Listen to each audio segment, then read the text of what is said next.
Hey guys, it's Drew with Goose Collectibles. Welcome back to a brand new video. In this video, we'll be talking about are coin shows dying. We're going to give our reasons why we think they are and reasons why we think they aren't. Because it's nothing that's cut and dry these days. I think there's a lot of great things that are happening at coin shows that can't be duplicated or replicated somewhere else. And I do think there are other forces out there that are kind of taking away customers from coin shows. And so we're going to dive deep into it today. We got this idea from CoinHelpU. He talked about it about a month ago, and he had a lot of support in the comments talking about why people love coin shows or why they think they would need improvement. And so if you guys want to comment as this video lays out, that'd be great, because we would love to hear your feedback on why you think coin shows are doing great or coin shows might need improvement.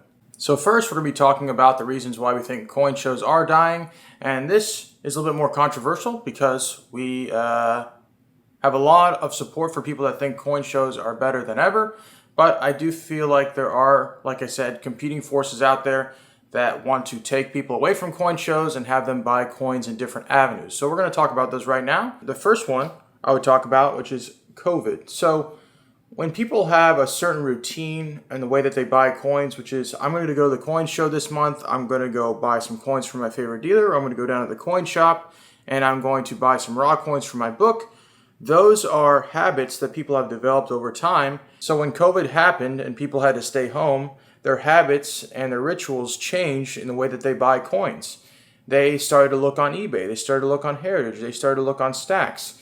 They would call maybe their coin shop and have them ship coins to them if they felt like that was safe enough. People's habits and rituals changed. They no longer were able to go to the coin show and to continue on those habits that they used to.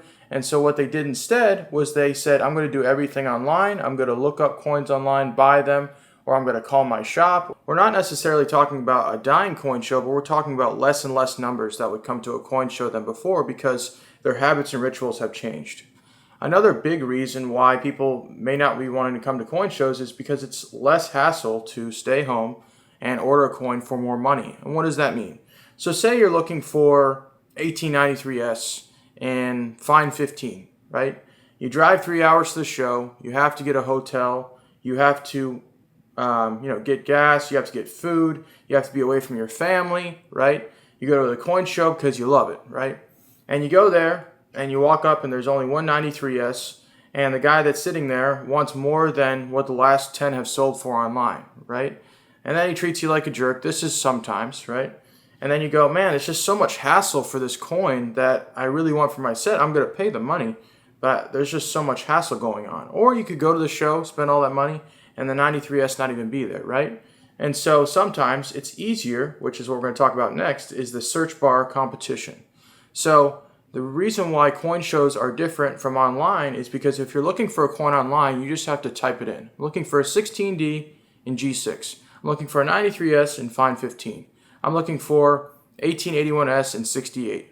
I could type it in, I could find all of the availability out there, and then I can purchase based on that. When you're going to coin shows, sometimes the room is not well lit. Sometimes it takes dealers to get a lot of their stuff out of their boxes into their case. Sometimes they don't even show you the coins that are really prized, and they wait for other dealers to show up, right? So it can become a very big hassle for you if you're wanting to go to shows and continue to develop a high-end set. Another issue that people have talked about widely is that dealer-to-dealer business is so hot. And so based on all three of these right here, dealers can talk to other dealers, buy majority of their great inventory, leave the show before you arrive. They could take the coin home and they can upload it to eBay, send it to Heritage, whatever. They can get more money for it. And when you show up to the coin show, you're like, hey, it's not here. So I'm going to have to go find it online and buy it from that dealer that got it from another dealer.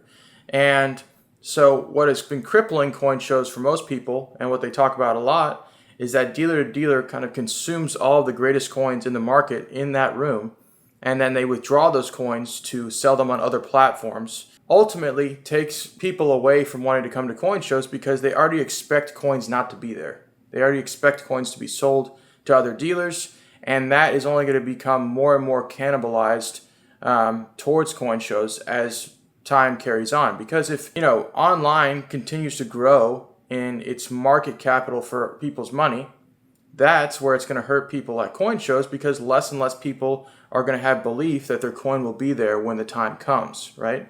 And so what I'm talking about here, which is market loss, is that online and coin shows are competing for the same market. And so as time progresses, and if these things carry on, or we don't step away from those things, and we focus mainly on getting people back to coin shows are going to lose less and less of the market and people that are going to want to spend money there. And so what people do instead, like I said, they say, hey, I'm a serious buyer, but it's not going to be there, so I'm not going to show up. Another big issue for coin shows, which is there's a lot of coin clubs, but there's not a lot of coin clubs that want to sometimes promote shows or promote them accurately or promote them online well enough. And so sometimes people don't even know coin shows are out there. Sometimes people live 6 hours, 10 hours from even one coin show with 30 dealers at it. And so if we want coin shows to be stronger, we need to promote more coin shows, have more coin shows, put ourselves out there more, advertise more. It's going to take a lot more sweat equity than doing something online, how other people do it. And so this is just a few reasons why we feel like coin shows may be struggling, but there are a lot of reasons why coin shows are doing great, and we're going to talk about those right now. So now we're going to be talking about a few reasons why we feel coin shows are not dying. We feel like there's a lot of support from people that are surrounding the show, like the community and the dealers. And what we've been trying to do, just like we talked about with the Tyler show, is try to get more support and more advertising for shows like that, because we feel like it adds so much to the community, so much to the growth of people that want to collect coins. Sometimes we feel like when we take all those coins out of those shows, list them online, it doesn't really sometimes appeal to the grassroots of the coin community, right? Someone that's coming in, they may not have an education on many of these coins, and they might not get an education from looking up a coin on an auction site or on eBay. Sometimes they need someone to sit down with them and give them a reason why these coins are a part of U.S. history, why they're special, and why possibly they would want to buy them for their collection. So, reasons why we feel like coin shows are not dying is because it's a good time for family to come together and talk about coin collecting. And this may seem like not a profit leader for many coin dealers that set up at the show and have a lot of overhead. But if you can get a family on the track of wanting to buy, sell coins, or at least say, hey, we're wanting to develop different collections and we're wanting to ask you about it. And so there's some people that come to shows, they say, hey, the dad's into bullion, the son's into seated half dollars that are raw, the other son's into Morgan dollars, right? And so we're really wanting to do with coin shows is to develop young collectors and young people that want to buy and sell coins. And so as the internet kind of competes for market share with coin shows, we're going to have less and less dealers as well. And my fear, and probably your fear, is that if there's 5 major coin groups that own most of the coins, own most of the capital in terms of people's attention and the funds that they would spend on coins, we're not going to have as many dealers out there that we can work with on a weekly, daily basis that we can call on and ask their opinion about certain things. So education's a very vital point of the show. I know that David has spent hours and hours and hours talking to people about what they have, what's rare, what's not rare, and how valuable things could be for them and what he would buy them for. Like when we're sitting down at the Tyler show, some lady comes up to me and says, hey, I want to talk to you about errors. She talks to me about errors for an hour. And so I have to slowly unravel maybe why these coins aren't worth what she thinks they're worth. Or I might say, hey, you might need to look into that and see what it would grade. Or what is my silver worth? Or what is this worth? Because sometimes there's so many conflating opinions out there, especially on Instagram, TikTok, YouTube, that want to tell you things are more expensive than they are. And then there's someone that is at a coin show that wants to educate you and bring you back down to earth, right? And so it's a lot less confusing when there's 2 parties that trust each other at coin shows that can educate each other. And I think coin dealers who have been around for 40, 50 years, sometimes 20, 30 years, they know a lot about coins that we may not know. And so for them to pass on that knowledge, there needs to be more of us at shows so they can educate us. Sometimes you might get a bargain, right? So the less expensive coins, sometimes you're looking for a common date Morgan dollar, or you're looking for a cherry pick from the show. You might get lucky and find a 93S for a gray sheet bid, or you might find that coin you've been looking for your set. There's one thing that I talked to somebody about at the show is that he said, You know, you think all these dates are common, like a Mercury dime is common in the 40s, but try to look for it for your set at coin shows, and it can become very difficult. He said just because it's less expensive doesn't make it easier to find. And so that's something that I took away from the Tyler Coin Show, which is you can find great coins that are less expensive, that dealers don't necessarily want to hold on to, and you can add those to your set. So there's two conflicting things that are happening. The best coins might leave the show, but you might get lucky and find a less expensive one as well. But it will take you a lot of work and time. You know, when we're talking about dealer-to-dealer things, those people are investing their lives, or investing salaries into other people. They're investing in a coin shop. They're spending their every waking moment trying to figure out how business works. And so when they get that deal and you don't get that deal, you didn't put in what they put in to get that deal. Does that make sense? And so we have to take it with that, and we have to buy coins that we might like at shows, and sometimes you might get lucky and someone brings in a collection and you get to cherry pick from that when you're a collector. Fast liquid. What does fast liquid mean? So a great way that people go and sell their collections is they can take them to coin shows and they can ask 10, 15 dealers at the show, what would you pay for my collection? And they can make their best assessment after that. I know at the Tyler Coin Show, every person that came up to us, practically, I think 80% of them said, hey, you guys were the highest price in the show, and we wanted to sell it to you. Sometimes when you have a collection and you have 100, 200, 300 coins, it might take you a long time online to sell those coins because you are the fulfillment of those coins, which means if there's 200 or 300 coins that you have to take photos of, you have to list, you have to ship individually, that could take so much time and effort out of your life. There's some collectors that I know that just say, hey, I might take a slight loss on this coin or these coins, or I might make a few bucks on these coins, but I just don't want the hassle. And so they can get their money back from other dealers when they sell their collections to them. And sometimes that's almost impossible to do online because it takes so much time, effort, and people just don't want to put up with that. They want to get back to their life with their families. And so that's why coin shows are very strong for collections. Then we have ultra rarities. So if you're buying a $100,000 coin, $200,000 coin, $500,000 coin, or you're buying a coin that might be out of your price range normally, you're going to want to inspect it, and you're also going to want to pay no fees on it. And what does that mean?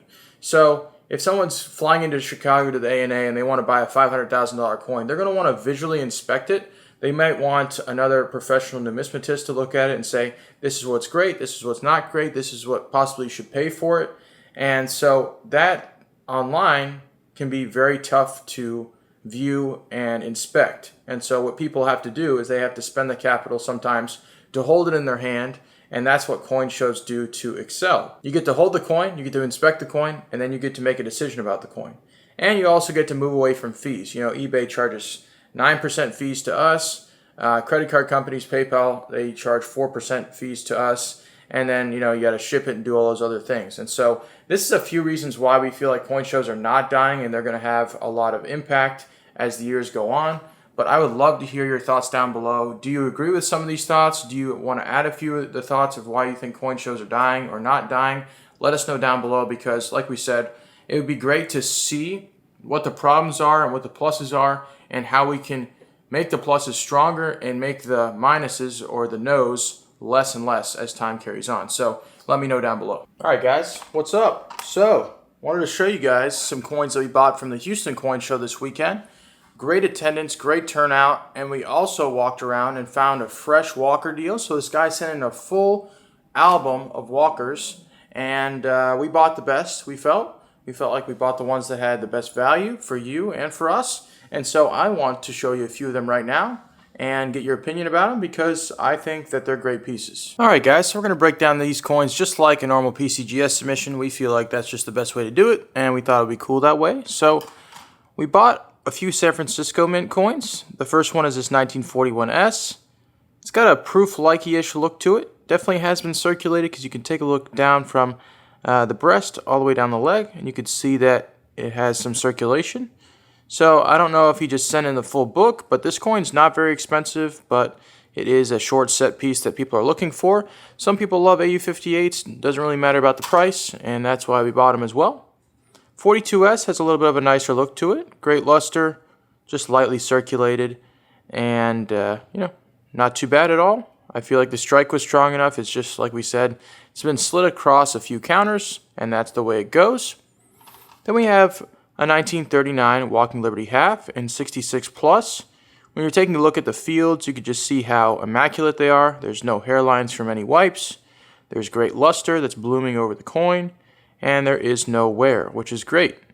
And, this is not really a super sought-after date, but when I take a look at how nice the coin is, I can't go wrong with it. I feel like people would really love it, especially in their collection, or if they're competing on a registry set. Then we have this 1892 Barber dime, just lightly circulated, a little bit too dark as well for probably mint state, but it does have some great eye appeal, great originality, little dark for most people, but it is affordable. And once again, there's those AU58 everyman set guys who just love those. Then we have a 1916 Mercury dime, arguably the most affordable 16 dime there is for the Mercury dimes because, 16S, 16D are pretty expensive in this grade. And this one's around $225. Great luster, light little toning on both sides of the coin. Really cool true view as well. They did a great job on this coin with the photos.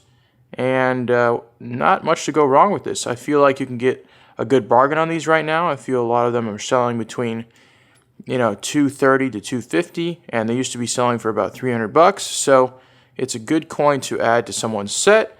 Well struck, full bands, the whole deal.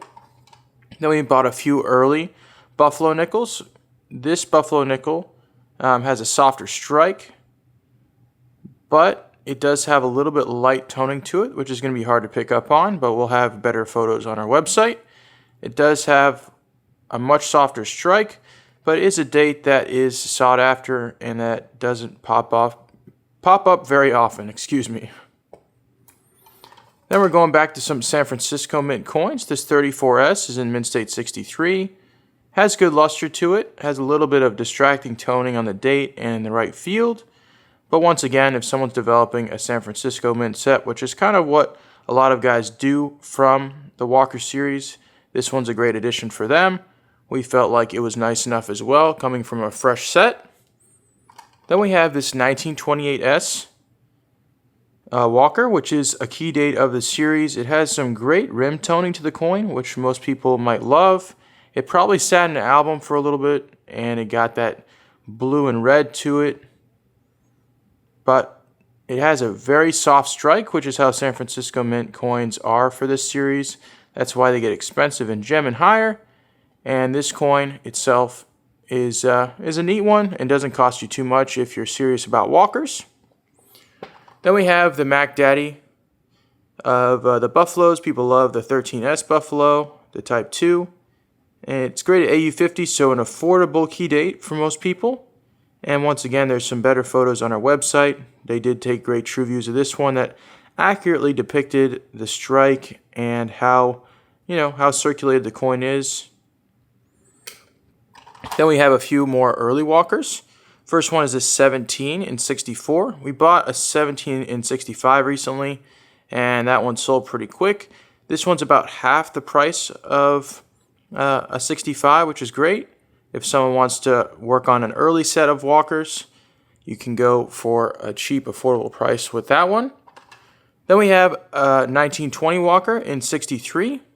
Another expensive date. Most of these are going to be Kohl's by the time that you see them. And the guy that was talking to us even said, man, I haven't run into these nice of walkers the whole time I've been coin dealing, so you're buying something that's awesome. So that's why we wanted to pick some of them up. Then we have a nice 26D Peace Dollar. Look how clean the cheek is, how strong the strike is, how fantastic the luster is. I mean, this coin is so close to gem, you could feel it. And it's a little bit of a better date. Then we have a 1918 Standing Liberty Quarter in mint state 63. Nice white coin and is a date that's seldom offered. And so we felt this was a great purchase for us and possibly a great purchase for you guys. I feel like this coin has fantastic eye appeal, and I want to know what your thoughts are down below. Then we have this 24D in 65. Fantastic luster on the coin, beautiful original, has a little rim toning to it as well. Can't pick it up here, but they did great photos at PCGS. And I just fell in love with how nice the coin is. And, we don't buy a whole lot of common date Standing Liberty quarters, but this one definitely jumped out at us. Softer strike, but fantastic luster, gemmy luster, and I don't know, buy nice coins and ask questions later is what I do sometimes. Then we have this 35S, another tough San Francisco date. It's an AU58. There is wear on the obverse, a little wear on the reverse, but luster is still intact and is a great coin for someone, like we said, developing that San Francisco set. Then we have our last coin from the show, which is this 1812 cap bust half in AU50. We felt like it was a tad undergraded at AU50, but it still has some great luster, and people do love these early cap bust halves because they don't get offered as often as, the 30s and the late 20s. And so thank you guys for taking a look at some of our Houston purchases. So not only did we get to buy great coins from Houston, we also got to keep a few of our favorite coins from the Tyler Coin Show back for our customers. And so we wanted to make a great video like this and show you guys coins that we're really passionate about. There's coin collectors that love different series, and we want to appeal to those customers. And for us, seeded coins are some of our favorites, and so we are so excited to share these with you. They're going to be on our website at KushCollectibles.com if you're interested. Alright guys, so the first coin I want to show you is this 1861 seeded half dollar. It's graded XF45 by PCGS. It's CAC approved, it has great detail, and the reason why people love the 60s dates is because it's from the Civil War era, and they can actually be pretty tough to run into. And so we actually got this one in the mail from one of our customers, and I just love, like I said, love seeded halves, especially when they're CAC approved. Very little issues, if no issues at all with these coins, and that's why we like to buy them and offer them to you guys. The next one I want to show you is this 1859-0 seeded half, so a New Orleans mint 59-0, and when you flip it over, you can just see the blooming luster coming through, but you can also see that beautiful original crust that's coming through as well. We're going to add extra photos on the side for you guys that we take ourselves, just so you guys can get a better visual of what we're talking about, because we want you guys to make the best decision when you're buying for your collection. We also have a 1859 seeded half. So the collector actually bought 59s because his birthday is 1959 and he developed a whole set around that. So this 59 is graded AU50. It has great luster to it. It also is original. It was just slid around a lot, and it has the OGH and the CAC sticker. So a lot to love about this coin, and a lot of these coins, like we talk about, have been cracked out and been put in, higher graded slabs that are more new. But there's a big appreciation now for OGH slabs, and that's why we love them. This coin right here is almost impossible for me to video, but it's an 1859 3-cent silver with great rainbow rim toning. It's been circulated, but this date is kind of scarce. It's not offered very often.